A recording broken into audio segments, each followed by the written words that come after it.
So, can you grow feijoa in Zone 7A without any protection? Short answer, no. Long answer, yes. And this is what happens when you get a really cold winter.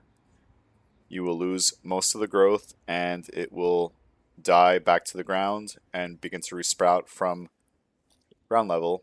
On the way to the other bush here, 942 is not growing back yet. Still green at the base, but there doesn't seem to be a bud that can push out at the moment. Next to it is a Poncirus. So here's that other bush. This one has a little bit more sprouting going on and some more life a few inches above the ground here. You can see here we're getting some sprouting on this stem here. And if I scratch the bark, it's still green. So the other bush next to this one is a little bit more exposed to the wind. This one has a evergreen spindle, I believe it's called, Japanese spindle, in front of it, which blocks some of the wind. Even this piece is showing some green bark, so I could have probably left it a bit higher up. This piece, however, right here, is brown and more brittle than usual. Feijoa has brittle branches, but yeah, this is totally dry. So I'm going to chop this down a little bit. If my camera would focus, there is a bit more green up here. But since I'm seeing sprouting at the bottom, I'm just going to cut it back. Alright, so pretty much cleaned up. Like I said, I can always come back and take more in case we get some more sprouts.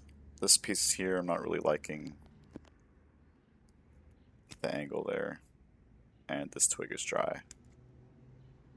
So yeah, I do need to pull the mulch back. Here's the one on the right. And just visually you can tell it's more damaged because of the wind coming in on the right side. And one of these branches here has the bark split right off the back.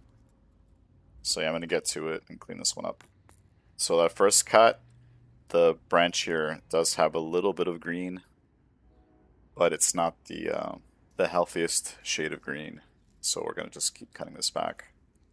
It's looking more like the sprouts are going to come from the base. And like I said, I have to pull the mulch back. Pretty sure there's pill bugs here. I should have pulled the mulch back a little sooner just to avoid the pill bugs attacking the base here. But yeah, like I said, there's a bunch of pill bugs here. You can't see them on camera. It's not focusing today for some reason. There's one right here somewhere. They kind of scurried away once I pulled the mulch back. And yeah, I am damaging some of the sprouts coming from the base, so I'm just going to leave the leaves in between here.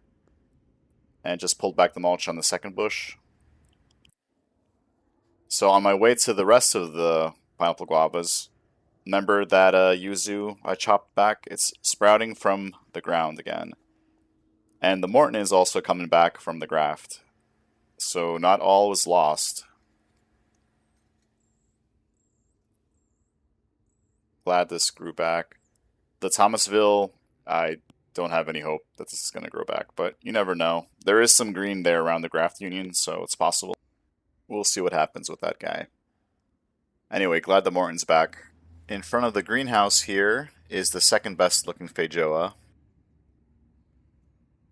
which by comparison has plenty of buds on the upper branches and lots of sprouting here near the base where it's warmer. And this is in part because the greenhouse was heated and the excess heat radiating outside kept this warmer. So we are going to cut this back as well. Same as the other ones, and moving the mulch away from the base. Here is the result. You can see the upper buds on the tips here. Leave it for now. Even cut this back here too.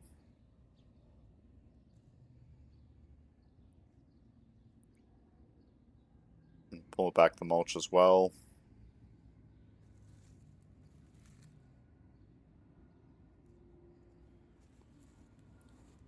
Bonus is this Titri XL, which died back after that spring freeze, but resprouted. And it's really vigorous. It's almost bigger than the 1-year-old Poncirus next to it. And the Dragon Lime, same story. Took some damage in the spring freeze, down to about where that dried stick is. But it's also growing back. So these appear to be Zone 7A hardy, under certain conditions, of course. Even this Poncirus got damaged here. So here's the pineapple guavas by the shed.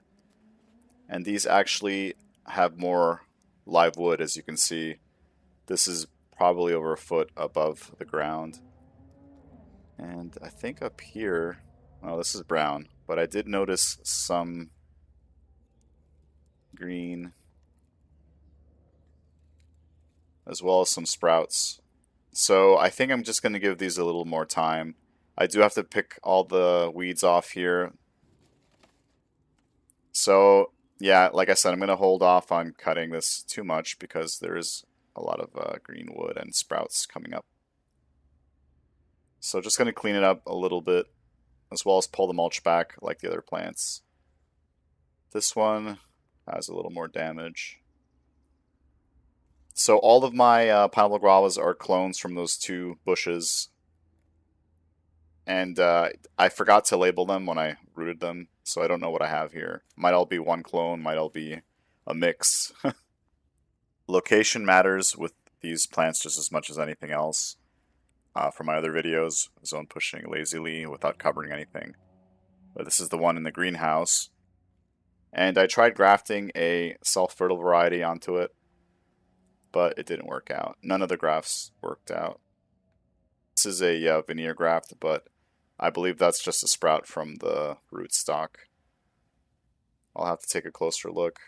As you can see, it's sprouting along the trunk, which is probably what that is. The trunk made a bunch of new buds in response to being cut for grafting at the top. I guess I'll keep this lower growth. Maybe I'll try grafting again. My Musa Basju, the hardy banana, is resprouting. This clump is from the original tree, or, well, it's technically a banana, is an herb, but yeah, we call it trees. This is my potted feijoa. Another graft failed here, unfortunately. It did have a sprout, and then it turned brown and died. They're very difficult to graft, I'm hearing. This is the potted version. Although it's flowering, I'm not going to get any fruit off of this because the variety is not self-fertile, whatever variety this is. I did have two in a pot, and I guess they cross-pollinated because I did get fruit once at the end of the growing season. I did have to wait 2 years from planting a mature 4-inch cutting. So, unfortunately, I'm not going to get fruit off this one because I have nothing to pollinate it with.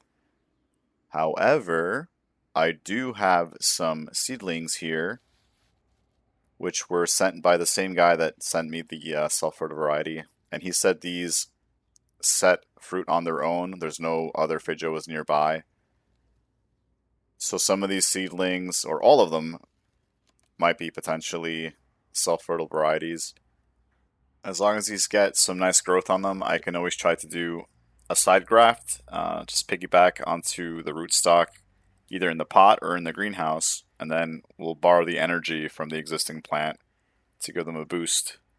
So that's a long-term goal for these. Maybe next season we'll see how they grow. I've got to keep these alive. Fungus gnats and aphids have been getting at them. Quick update on the cherimoya that I defoliated. It's been a month and I'm not getting any leaves yet, so I hope I didn't kill it. I'm not seeing any bud swelling yet, but the temperature has been all over the place. We've been in the high 80s, 90s, and then back to upper 40s and 50s.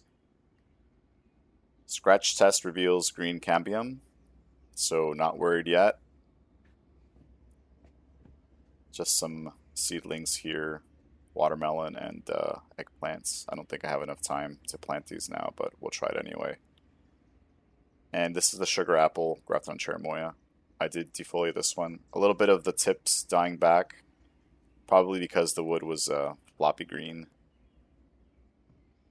And the rootstock does have a green bud here, which is why I'm not worried about the cherimoya next to it. I did put some of the pot risers under this just to help with drainage and airflow. But yeah, looks good for now. The seedling one that I said it wasn't going to defoliate ended up dropping its own leaves. So this is all temperature related. They've been out since April, and I did move them back in when we had that freak freeze. So a little bit of tip dieback as well. The rest of these potted cherimoyas I didn't defoliate, and they've also been dropping their leaves. And I'll do some final thoughts here on growing feijoas in Zone 7A. This video is from 2022, and these were my potted feijoas that I put in the ground. As you can see, there's fruit. They look great. So I kept one plant, which I rooted off of one of these bushes. And like I said, it ended up not being self-fertile. And I tried to protect these. I did build a enclosure with some fabric as well as Christmas lights for heat. And it wasn't enough to keep these alive during that winter where we got down to 1 Fahrenheit. So if you're going to zone push these, you definitely have to cover them in Zone 7A and heat them. Otherwise, you're going to get dieback eventually. And if that happens, you're never going to get any fruit. Here's what those covers ended up looking like. That winter got down to 1 Fahrenheit, and Christmas lights were not enough to keep these alive. So yeah, those are my thoughts about feijoas. Thanks for watching. Bye.